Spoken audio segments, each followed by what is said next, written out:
Thank you, Mr. CEO. To the delegation, thank you so much for inviting us to be here today.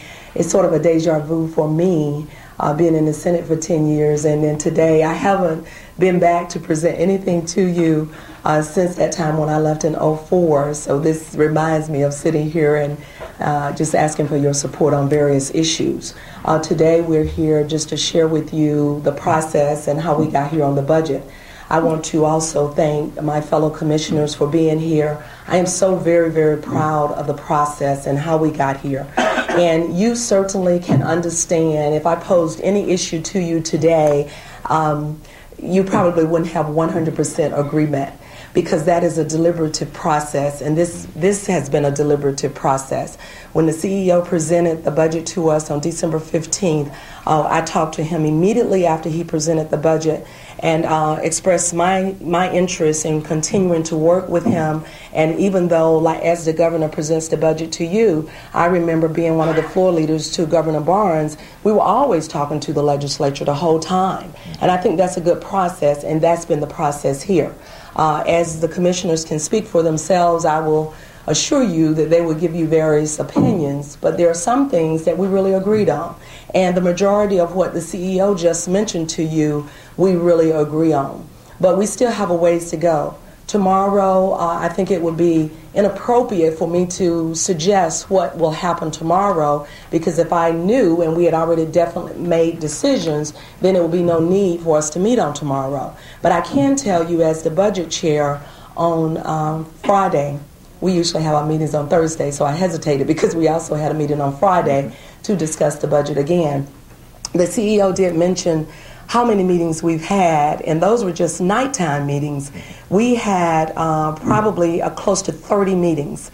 I increased the budget committee meetings from along with my budget members. The budget members are Commissioner Barnes Sutton and Commissioner Elaine Boyer, both of who are here today. And so we had conversations and meetings and everything, and meeting every Tuesday and Thursday at 3 p.m. to discuss this budget, discussing it at night.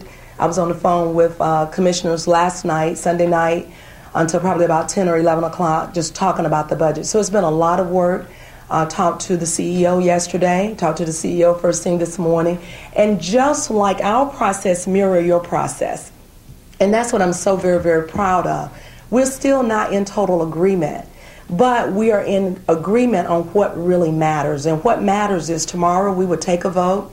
And what matters is that the Board of Commissioners and the CEO, we've made a commitment that we're going to continue to work on the budget.